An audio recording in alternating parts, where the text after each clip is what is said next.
So there's a viral video circulating all over social media with a couple of officers and a couple of young men in some sorts of interaction, some sorts of confrontation.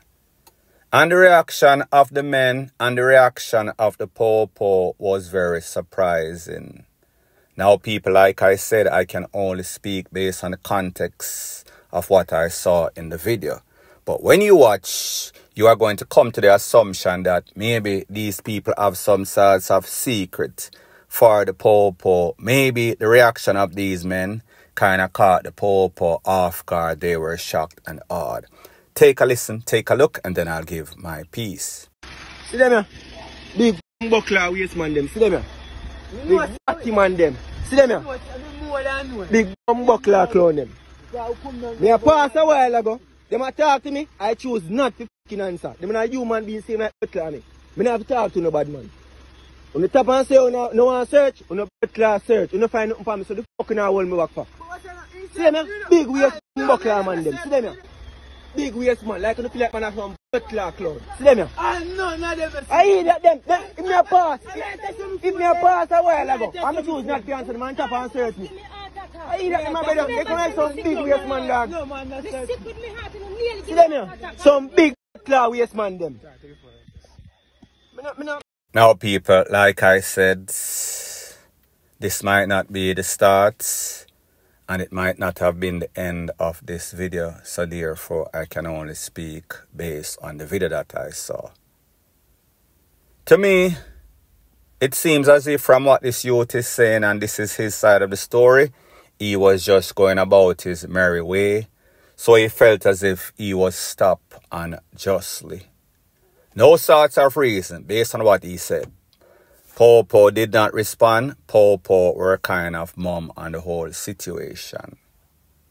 However, the reaction of this youth, and even more so the reaction of the popo, don't know if the popo were caught by surprise, caught off guard, and did not have a plan B for a reaction like this from a citizen. The reaction of the man even speaks more volume. Because we say he was acting very boisterous. He was cussing up all sorts of bad words. Now people, truth be told, if you are violated and your rights, your civil rights are being violated, then yes, you're going to kind of get in your feelings. But based on the present rules and laws on the books of Jamaica, if you cuss bad word, it is a crime. So therefore, you could be handcuffed, you could be charged, you could be arrested. A rule and law that I don't agree with, especially somebody living overseas, where pretty much once you're not threatening the popo, once you're not stopping the popo from doing their job, you can speak your mind. It is called freedom of speech.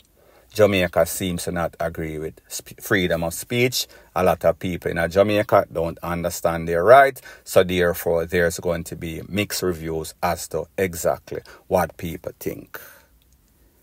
Now, when I look at a video like this, I have to ask myself, are these people familiar, meaning the popo and these two persons at least? Is there some deep underlying deep secret that is being kept from somebody for somebody? Is this person paying the popo? Are these popo crooked cops? Are they corrupted cops? So therefore, when this person was stopped, because he probably know, and people, I am just saying possibly, he knows that he has these people in his pocket, or these people are in his pocket.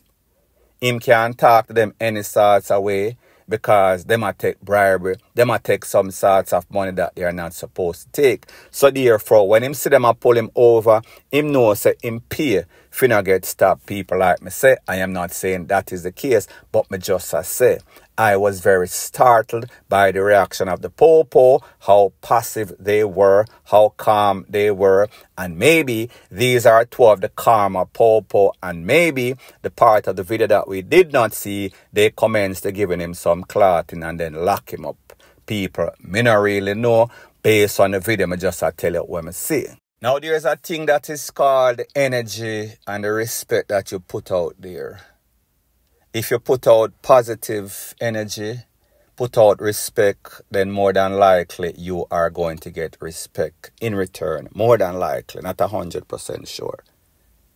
What we see with a lot of these officers out there, and yes, they are probably responding to the reaction, or they might react to the response of the people upon the road. So therefore, for every action, there's an equal and opposite reaction that is not always positive. We say there's a disrespect, or there's a lack of respect, and even worse, lack of communication. The bridge of communication seems as if it washes when it comes to the police and the people, them specifically in the garrison. So therefore, them hate each other like puss and dog. As a matter of fact, puss and dog even get along better than the popo and people in the garrison. Very importantly, there's a thing that is also called two wrongs don't make a right. Now you could have your rights, and by your response, by how you flare up, you then transition from having rights to violating that rights by defending that rights.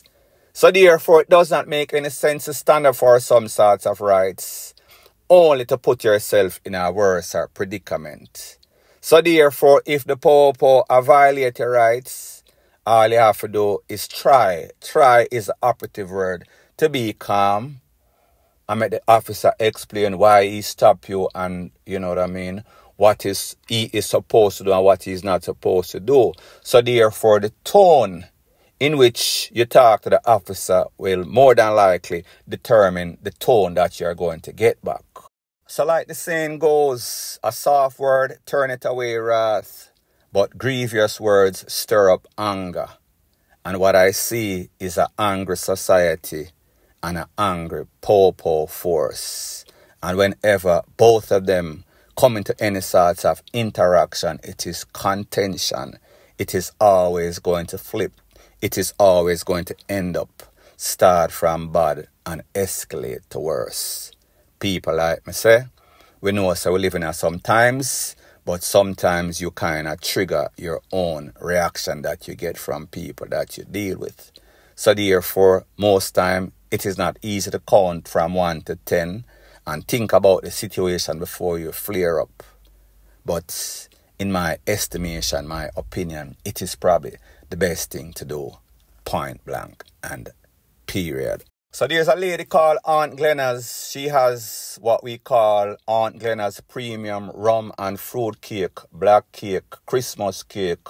However, it is cake for all occasions. Very moist, very delicious, laced with all sorts of fruits. Now she has them in £2, £3, £4, £5.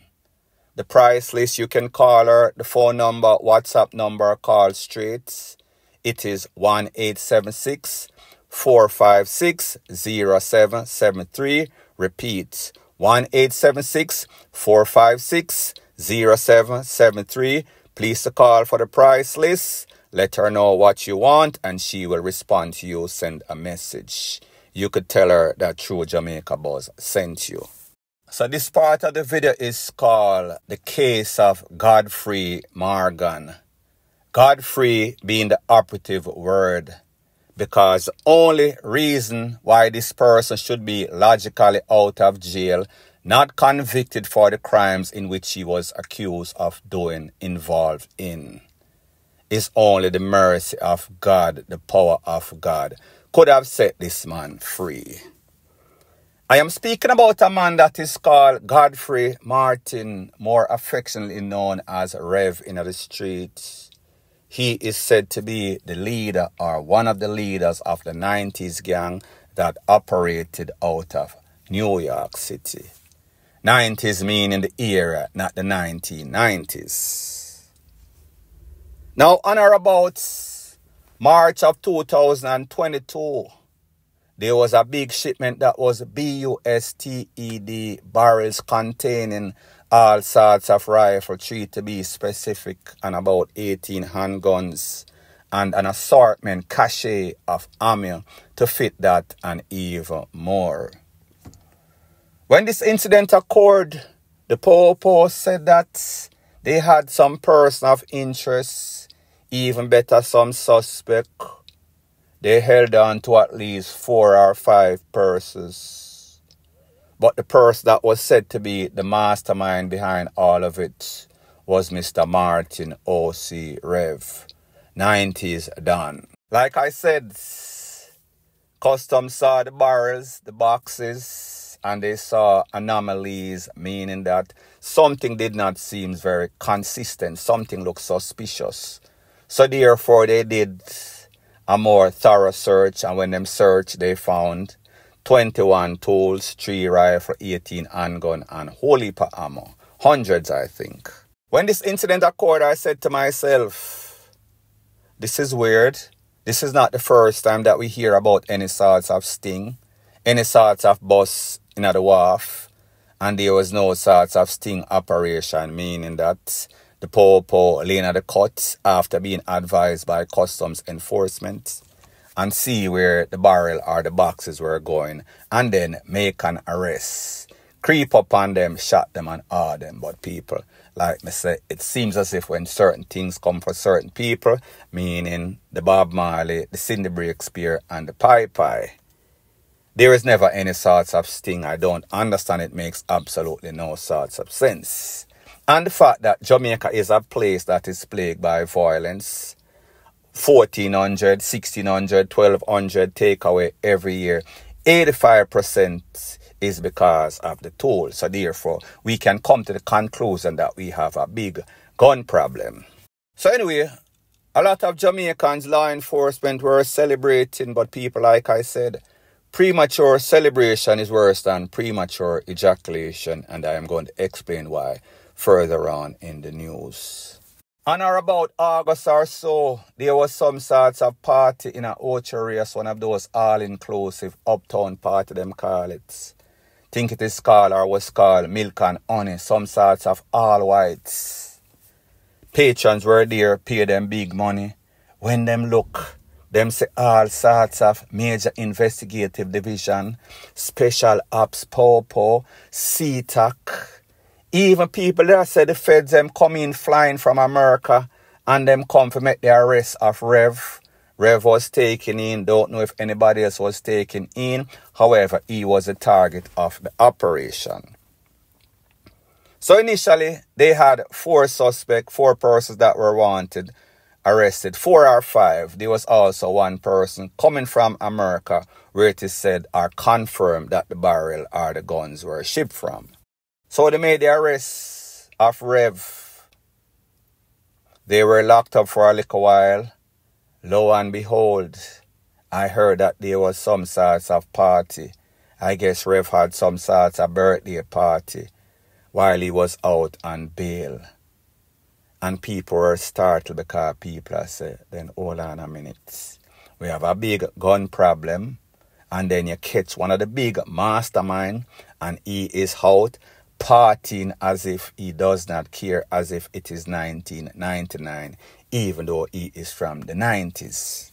But it seems as if Rev knew or know more than the average person. It seems as if Rev knew within himself that it was only inevitable that he was going to buck the case, beat the case without a shadow of a doubt. So the case went to trial and the lawyer for Mr. Rev made some sorts of no case submission saying that she does not think that Mr. Rev or his other 4 co-defendants or 3 co-defendants, there is not enough evidence to prove that neither of these persons, specifically my client Rev's lawyer speaking, has anything to do with this shipment. There is no proof without a shadow of a doubt, or no proof, none at all, that they have anything to do with it. And again, the judge agreed with the lawyer for the defense. Now, people, like me say, this was an international smuggling thing. People from overseas America and people from Jamaica. Rev was said to be the mastermind. However, I don't know if the person that is from America, maybe more than one of them, but I know the person from America. Last year, about November, he lost his life in a very controversial, mysterious way. So I don't know if he was a state witness because, you know, say if you're America and you ship things come to Jamaica, the feds, the FBI go on for know, so therefore they are going to put pressure on you. If you're not a citizen, you get locked up, but you get deported after that. So maybe this man was supposed to be some sort of witness, people. I have no sort of evidence to substantiate those claims, but me just said the fact that he got missing, DEAD, maybe that is the case. Maybe being the operative word. So when I think about this and think about the whole thing, the initial bus seizure at the wharf, no sort of sting operation. When we think about the fact that this man was out on bail, partying of party, and then when we think about the case go to court, high profile case, where this should have been some sort of slam dunk case, because them pretty much catch them with the hand of the cookie jar, pretty much catch them with the things, paperwork and everything, pointing towards the suspect. It seems as if the writing was always on the wall. It seems as if this man, meaning Rev, is actually as advertised. This man is the Don of all Dons, the La Costa Nostra, the Teflon Don, untouchable. And people, it turns out to be that. So I have to say to myself, what is the situation here? Is the system, meaning the poor investigators, CTOC, because I know CTOC to be a competent group of people. Yes, they work in Jamaica, but they are independent of the JCF. So therefore, I know they are pretty much sent from the UK. However, they work with the Jamaican authority. Usually, they are competent. Don't know if they were the people in charge of this investigation. I doubt it very much. Or they just assisted? Because I think that you'd have gotten some sorts of conviction. The investigation would have been more thorough. So I have to ask myself the question. These people seems to be defying the logic of court procedures. The logic of we live in a country that is plagued by crime. GUN is responsible for 85% of the people losing their life. You get the opportunity for all some people. It is not as if this man was just pop out of the blue. He is a known criminal from New York 90s. As a matter of fact, him and his cronies were busted with some sorts of pie out in which at least 2 people lose their life. They were responsible. However, you know that the system in America is competent. One of those persons, he got 24 years before he is eligible for parole. Some just said Jamaica and America, 2 different kettle of fish.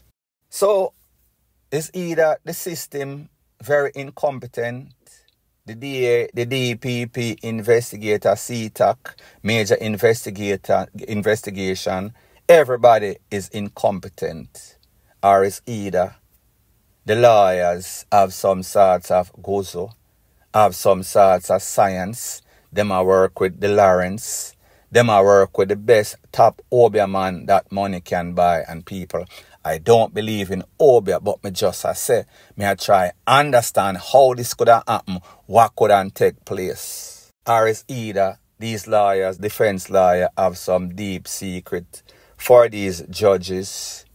Is either these judges must be FUCKING, SUCKING, these lawyers, vice versa.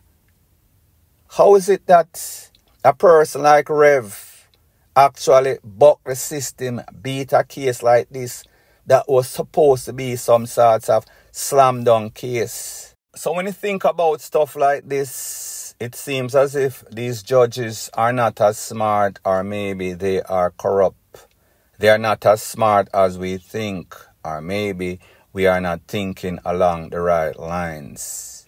Because how do you offer somebody like this bail? It seems as if, like them said, this man is actually the Don of all Dons. That means that him have people in his pocket. that include investigators, that include the judges, that include political links, because people don't think that sometimes these popo, these investigators, these DPP's hands are not tied behind them. Don't think them can are behind or above getting any sort of call from people in a high places and say, listen, you see that man there, make that case there go on. Because when we look at a case like this with so many guns, so many suspects, so many details as to exactly what transpired, this case did not even make it in front of a jury. The judge just listened to what the defense said, listened to what the prosecutor said, accept everything that the defense said, and pretty much agreed with everything that the defense said. That is the only way you came to this conclusion. That means that the case was not airtight as we thought. So all of the smoking guns from Fitzbailey and other top popo come out and talk about them find X amount of this at the wharf. All sorts of excitement at the people, them all-inclusive party at FUCK up the people, them high. Like I said, all of this because they claimed that they had some sorts of smoking gun, claimed that they had some suspect, claimed that this case was supposed to be airtight. However, somebody fumbled the ball, somebody dropped the ball, and it cracked and broke up like Humpty Dumpty. Never again to see the court. This man is scot-free after committing some very serious crimes, after being responsible for all sorts of criminal activity, and this latest back in 2022. So therefore, what should we expect? Do we expect that karma is going to catch up to him? Because definitely we see that the system is woefully inept. Should we expect to see Rev taken out under some sorts of controversial means, unknown assailants, the popo? Because based on what we're seeing, this man luckier than lucky.